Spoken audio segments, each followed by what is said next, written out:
Hola a todos, bienvenidos a una nueva inmersión. Hoy nos adentramos en el mundo de la genética y la herencia. Un tema apasionante. Sin duda. Y por lo que veo te interesa entender cómo funciona la genética, no solo en teoría, sino en la vida real. Exacto. Descifraremos el ADN, los cromosomas e incluso el trabajo de Gregor Mendel. Que prepárense para una aventura genética. Empecemos con lo básico. ¿Qué es el ADN? Buena pregunta. A veces olvidamos lo complejo que es. Una de las fuentes lo describe como el software de la vida. Me encanta esa analogía. ¿Puedes profundizar en eso? Claro. El ADN, o ácido desoxirribonucleico, guarda todas las instrucciones genéticas de un organismo. Como un manual. Sí. Un manual para construir y mantener la vida. Imagínalo como una larga cadena con letras químicas. Letras. Sí, que forman palabras y frases. Esas instrucciones definen nuestras características. Desde el color de ojos. Exacto. Hasta la predisposición a ciertas enfermedades. Es increíble cómo algo tan pequeño puede contener tanta información. Es fascinante, ¿verdad? Recuerdo los modelos de la doble hélice del ADN de la escuela. ¿Puedes refrescarnos la memoria sobre su estructura? Por supuesto. El ADN tiene esa famosa forma de doble hélice. Como una escalera de caracol. Exactamente. Los peldaños son pares de bases nitrogenadas. Adenina, timina. Sí, adenina con timina T y citosina C con guanina I, siempre juntas. Como un código secreto. Exacto. Un código que determina nuestras características. Hablando de códigos, ¿recuerdas a Watson y Crick? ¿Cómo olvidarlos? Ganaron el premio Nobel por descifrar la estructura del ADN. Sí. En 1953 propusieron el modelo de la doble hélice, una revolución para la biología. Un hito histórico. Pero su modelo estaba completo. Bueno, no del todo. Con el tiempo, descubrimos excepciones. Excepciones. Por ejemplo, los retrovirus. ¿Eso es qué? Los que pueden convertir su ARN en ADN, desafiando lo que se creía. Fascinante. La ciencia siempre está en evolución. Pero, ¿cuál es la diferencia entre ADN y código genético? Buena pregunta. El ADN es la molécula física, mientras que el código genético es el sistema que la interpreta, como un libro y el idioma. Exactamente. Lo sorprendente es que el código es casi universal. Universal. Sí. Todos los seres vivos, desde bacterias hasta nosotros, usamos el mismo sistema. Para convertir el ADN en proteínas. Correcto. Excepto algunas rarezas, claro. Rarezas. Como el ADN mitocondrial o ciertas levaduras, pequeñas excepciones a la regla general. O sea que estamos conectados a nivel genético con todo lo vivo. Increíble. Es una idea fascinante, ¿verdad? ¿Y esto tiene alguna aplicación práctica? Muchísimas. Por ejemplo, podemos usar bacterias para producir proteínas humanas. Gracias a la universalidad del código genético, podemos usar bacterias para producir, por ejemplo, insulina. Impresionante. Ahora entiendo por qué dicen que el ADN es el software de la vida. Pero, ¿cómo se construyen las proteínas a partir de este código? Para eso hay que entender el dogma central de la biología molecular. El dogma central. Suena importante. Lo es. El ADN se transcribe a ARN y este se traduce a proteínas. Espera. Transcripción. Traducción. Suena complicado. Imagina que el ADN es el plano original de una casa, guardado en una caja fuerte. La caja fuerte es... El núcleo de la célula. Para construir la casa necesitamos una copia del plano, el ARN mensajero. Y este sale de la caja fuerte. Exacto, sale del núcleo y llega al citoplasma donde están los ribosomas. Los ribosomas. Las fábricas de proteína. Entonces, los ribosomas leen el ARN mensajero y construyen las proteínas. Correcto, pero hay un paso crucial. El ARN mensajero necesita un traductor. ¿Un traductor? ¿Sí? El ARN de transferencia o tRNA. Cada tRNA lleva un aminoácido específico. Aminoácido. Los bloques de construcción de las proteínas y busca su codón correspondiente en el ARN mensajero. Perdón. Una secuencia de 3 bases en el ARN mensajero que codifica para un aminoácido específico. Entonces, el tRNA es como un diccionario. Exactamente. Traduce el idioma del ARN mensajero al idioma de las proteínas. Y así se construye la proteína. Aminoácido por aminoácido. Fascinante. Pero, volviendo al dogma central, mencionaste que no era completo. ¿Qué más hay? Hay excepciones. Algunos virus, por ejemplo, hacen lo contrario. Lo contrario. Convierten su ARN en ADN. Se llama transcripción inversa. Increíble. También existen moléculas de ARN que actúan como enzimas. Sin necesidad de proteínas. Exacto, son las ribosimas. Wow. El mundo de la genética nunca deja de sorprender. Pero con tanta información, ¿cómo se organiza todo dentro de la célula? Ahí entran en juego los cromosomas. Empaquetan el ADN de forma eficiente dentro del núcleo celular. Claro, los cromosomas. Esos pequeños paquetes de información genética. ¿Puedes contarnos más sobre ellos? Imagina que el ADN es un hilo larguísimo. Hay que enrollarlo para que quepa en un espacio pequeño. ¿Y cómo se enrolla? Primero, se enrolla alrededor de proteínas llamadas histonas. Histonas. Sí, forman nucleosomas. Luego los nucleosomas se compactan aún más formando una fibra de cromatina. Y al final. Se forma el cromosoma. Es como origami a nivel molecular. ¿Y cuántos cromosomas tenemos los humanos? Tenemos 46 cromosomas en la mayoría de nuestras células. Organizados en pares. Exacto, 23 pares. Uno de cada par viene de nuestra madre y el otro de nuestro padre. Entonces heredamos la mitad de la información de cada progenitor. Así es. Y cada cromosoma contiene miles de genes. Las unidades básicas de la herencia. Exacto. Y hablando de herencia, llega el momento de hablar de Gregor Mendel, El padre de la genética moderna. un monje que revolucionó la ciencia con sus experimentos con plantas de guisantes. ¿Qué hizo exactamente? Mendel estudió cómo se transmitían características como el color de las flores o la forma de las semillas. Cruzó plantas con diferentes características y observó los resultados en sus descendientes. Formuló sus famosas leyes de la herencia. Una de las más importantes es la ley de la segregación, ¿verdad? Sí. Esta ley dice que cada individuo tiene 2 alelos para cada gen. Versiones de un gen. Por ejemplo, el gen para el color de ojos puede tener un alelo para ojos azules y otro para ojos marrones. Entiendo. Y esos alelos, Se separan al formarse los gametos. óvulos y espermatozoides. Sí. Entonces, cada gameto recibe solo un alelo de cada par. Correcto. Al unirse un óvulo y un espermatozoide, el nuevo individuo hereda un alelo de su madre y otro de su padre para cada gen. Es como si cada progenitor contribuyera con la mitad del manual de instrucciones. Buena analogía. Y la combinación de alelos que heredamos determina nuestro genotipo, El genotipo. nuestra composición genética, la receta de nuestro ADN. Y el resultado visible de esa receta es el fenotipo. O sea, las características que podemos observar. Exacto. Por ejemplo, si alguien hereda 2 alelos para ojos azules, su genotipo será homocigoto recesivo para el color de ojos y su fenotipo será ojos azules. Claro. Y aquí entra el concepto de dominancia. Un alelo dominante se expresa incluso si solo hay una copia, mientras que un alelo recesivo necesita 2 copias para expresarse. Es como una batalla entre alelos. Y Mendel también descubrió que los alelos se heredan de forma independiente. Exacto. El alelo que heredamos para un gen no influye en el alelo que heredamos para otro gen. La herencia es más compleja de lo que parece. Sin duda. Y todo gracias al trabajo de Mendel con sus plantas de guisantes. Pero, ¿cómo aplicamos todo esto a situaciones de la vida real? Las leyes de Mendel nos permiten predecir la probabilidad de que un hijo herede ciertas características. Por ejemplo, si ambos padres tienen ojos marrones pero portan el alelo para ojos azules, hay un 25% de probabilidades de que su hijo tenga ojos azules. ¡Wow! O sea que un hijo puede heredar una característica recesiva, aunque sus padres tengan la dominante. Precisamente. Y esto explica por qué a veces los hijos no se parecen físicamente a sus padres. Fascinante. Las leyes de Mendel nos ayudan a entender los misterios de la herencia. Son la base de la genética moderna. Hablando de entender la herencia y las relaciones familiares, hay un proceso clave que a veces se pasa por alto, la meiosis. La meiosis. Recuerdo haberla estudiado en biología, pero la verdad es que siempre me pareció un poco confusa. ¿Puedes refrescarnos la memoria? ¿Por qué es tan importante? La meiosis es un tipo especial de división celular, ocurre en las células sexuales. Las células sexuales. Sí, los óvulos y los espermatozoides. Claro. Es fundamental para la reproducción sexual porque reduce a la mitad el número de cromosomas en los gametos. Reducir a la mitad.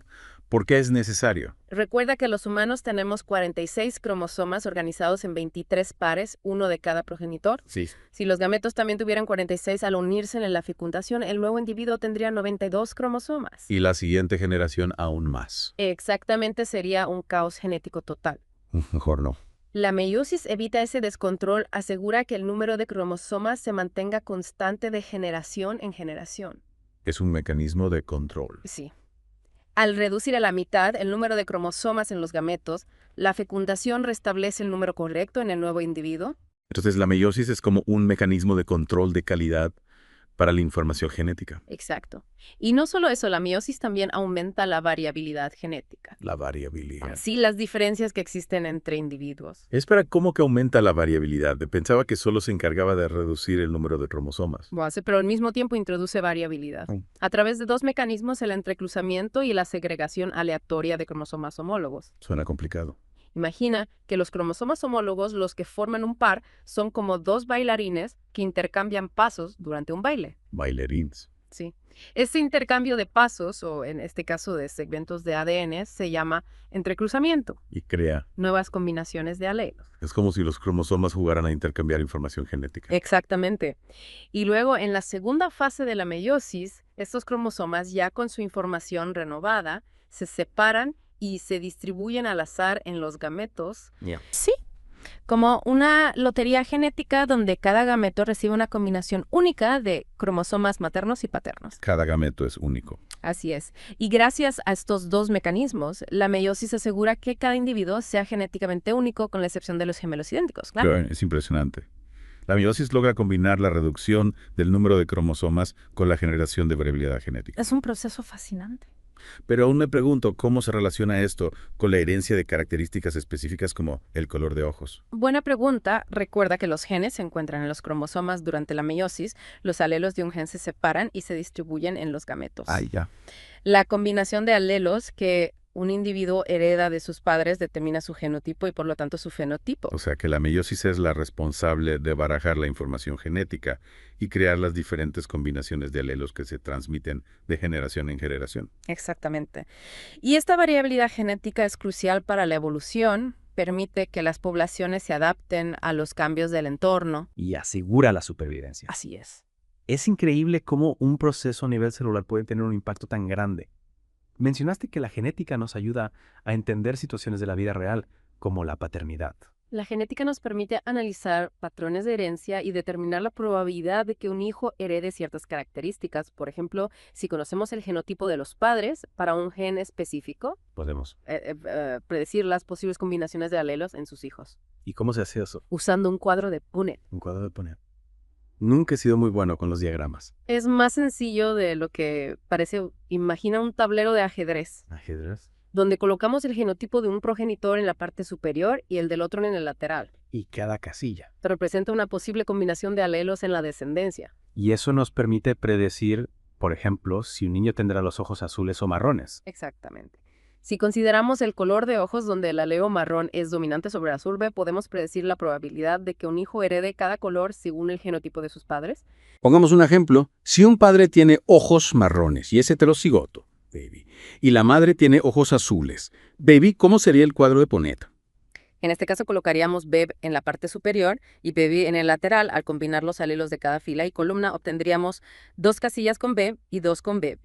Yo sé. Que hay un 50% de probabilidades de que el hijo tenga ojos marrones, B, y un 50% de ojos azules, B. Es como lanzar una moneda al aire. Exacto. Aunque claro, en la realidad la herencia es mucho más compleja, ya que hay muchos genes involucrados en cada característica. Tiene sentido. Ahora entiendo mejor cómo la genética nos ayuda a comprender la herencia y la diversidad humana. Y hablando de diversidad, ¿qué me dices del concepto de cariotipo? Un cariotipo es como una fotografía de todos los cromosomas de un individuo ordenados por tamaño y forma. Una fotografía. Es una herramienta muy útil en genética médica. ¿Y para qué sirve? Nos permite detectar anomalías cromosómicas como el síndrome de Down, que son alteraciones en el número o la estructura de los cromosomas. O sea que el cariotipo nos ayuda a identificar posibles problemas genéticos. Así es. Y también se usa para determinar el sexo de un feto, ya que los cromosomas sexuales X e Y son visibles en el cariotipo. Es increíble cómo una simple imagen puede revelar tanta información. Hablando de los cromosomas, recuerda que mencionaste que los genes pueden estar cerca o lejos unos de otros en un cromosoma. Sí, claro. ¿Cómo afecta eso a la herencia? Buena observación. Los genes que están cerca en un cromosoma tienden a heredarse juntos, un fenómeno conocido como ligamiento. Ligamiento. Es como si los genes fueran pasajeros de un autobús. Los que están sentados juntos tienen más probabilidades de bajarse en la misma parada. Me gusta esa analogía. Entonces, la distancia entre genes en un cromosoma puede influir en la probabilidad de que ciertos alelos hereden juntos. ¿Y qué pasa con las aplicaciones de la genética en la vida real? ¿Cómo se utiliza, por ejemplo, en la investigación criminal? La genética forense es un campo fascinante. Utiliza técnicas genéticas para identificar individuos y resolver crímenes. El ADN es como una huella dactilar única. Que nos permite vincular a un sospechoso con una escena del crimen o identificar víctimas de desastres naturales. Es increíble cómo la genética puede ayudar a resolver misterios. Pero con tanta información genética disponible, ¿cómo se protege la privacidad de las personas? La privacidad genética es un tema crucial. La información genética es muy personal y sensible, por lo que es fundamental protegerla. ¿Existen leyes que protejan esa información? Sí, existen leyes y regulaciones que varían según el país. En general, se requiere el consentimiento informado del individuo para realizar pruebas genéticas y se establecen normas para la seguridad y confidencialidad de los datos genéticos. Me alivia saber que existen medidas para proteger nuestra información genética, pero ¿cómo se evita la discriminación basada en esa información? La discriminación genética es un problema ético importante. Imagina que una compañía de seguros se niega a asegurar a alguien porque tiene una predisposición genética a una enfermedad. Sería terrible. Para evitar esto, se necesitan leyes que prohíban la discriminación basada en la información genética y que protejan los derechos de las personas. Es fundamental usar la genética de forma ética y responsable. Hemos hablado mucho sobre la genética y sus aplicaciones, pero me gustaría saber cuáles son los mayores desafíos y oportunidades que enfrenta la genética en el futuro. La genética está en constante evolución con nuevos descubrimientos y tecnologías. Uno de los mayores desafíos es comprender la complejidad de la interacción entre genes y ambiente. Es cierto, hemos visto que el fenotipo no solo depende del genotipo, sino que también está influenciado por factores ambientales. Exactamente, descifrar cómo interactúan esos factores para dar forma a las características de un individuo es un reto complejo. Un reto que requiere. Un enfoque multidisciplinario.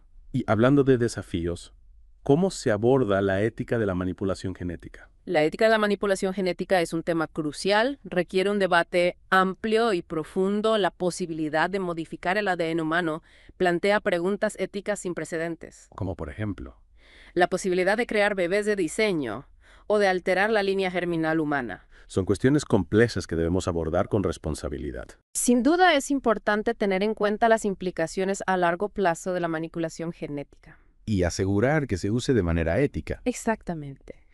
Y en cuanto a las oportunidades, ¿cuáles son las aplicaciones más prometedoras de la genética en el futuro? La genética tiene el potencial de revolucionar la medicina, la agricultura y muchas otras áreas en medicina. La terapia génica promete curar enfermedades genéticas. Curar enfermedades genéticas. Sí, al reemplazar o corregir genes defectuosos. Eso sería un avance increíble. Y la farmacogenómica, que estudia cómo los genes influyen en la respuesta a los medicamentos, permitirá personalizar los tratamientos, Medicina personalizada. basada en la genética de cada individuo. Es un futuro prometedor. Y en la agricultura, la ingeniería genética puede crear cultivos más resistentes a las plagas y enfermedades, más nutritivos y más adaptados a condiciones climáticas adversas. Eso significa que la genética puede ayudar a alimentar a una población mundial en constante crecimiento. Exactamente. La genética tiene un potencial enorme para mejorar la vida de las personas y resolver problemas globales. Es emocionante pensar en todas las posibilidades que nos depara el futuro de la genética. Hemos explorado desde los conceptos básicos hasta sus aplicaciones más avanzadas. Ha sido una inmersión profunda y fascinante. En el mundo del ADN y la herencia, Así es. hemos visto cómo la genética nos ayuda a comprender quiénes somos, de dónde venimos y hacia dónde vamos. Exacto. Y hemos aprendido que la genética es una ciencia en constante evolución. Con nuevos descubrimientos que surgen constantemente. Sin duda. Es importante que sigamos explorando este campo con responsabilidad para que la genética se use para el beneficio de la humanidad y del planeta. Totalmente de acuerdo. Volviendo a la idea del ADN como el software de la vida, hay una analogía que me gusta mucho para entender la herencia. Me encantan las analogías. Cuéntame más. Imagina que nuestro genoma, toda la información genética en nuestros cromosomas, es como un enorme libro de cocina. Un libro de cocina. Interesante. Los genes serían las recetas. Exactamente. Cada gen contiene las instrucciones para cocinar una proteína específica. Que sería como un plato en nuestro libro. Entonces tendríamos miles de recetas. Así es, una para cada proteína que necesita nuestro cuerpo. Y como en cualquier libro de cocina, no todas las recetas se usan al mismo tiempo. Claro, algunas se usan a diario y otras solo en ocasiones especiales. Exactamente. La expresión de los genes, es decir, cuándo y dónde se cocinan, las proteínas, está regulada por muchos factores. ¿Y cuáles son esos factores? Algunos son internos, como señales químicas dentro de la célula. Otros son externos, Externos. como la dieta, el estrés o la exposición a toxinas. O sea que nuestro libro de cocina genético cambia constantemente. Correcto. Según el entorno, esa flexibilidad nos permite adaptarnos a diferentes condiciones. Es fascinante.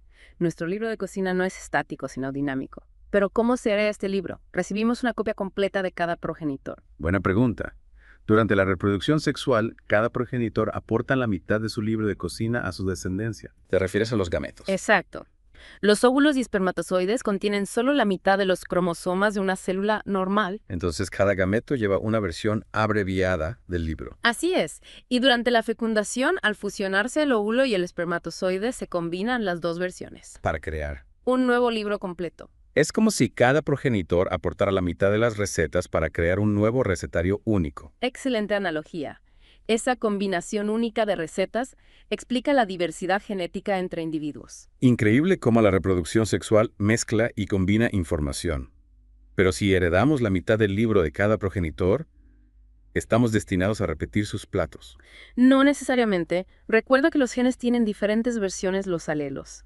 La combinación de alelos que heredamos puede dar lugar a variaciones en las recetas, Y por lo tanto, en los platos finales. entonces, aunque heredemos el mismo gen, el alelo específico, puede dar lugar a una proteína ligeramente diferente. Exacto. Esas pequeñas diferencias pueden impactar en nuestras características y salud. Es como si cada individuo tuviera su propia versión personalizada del libro de cocina. Así es. Y esa diversidad genética nos hace únicos. Qué fascinante.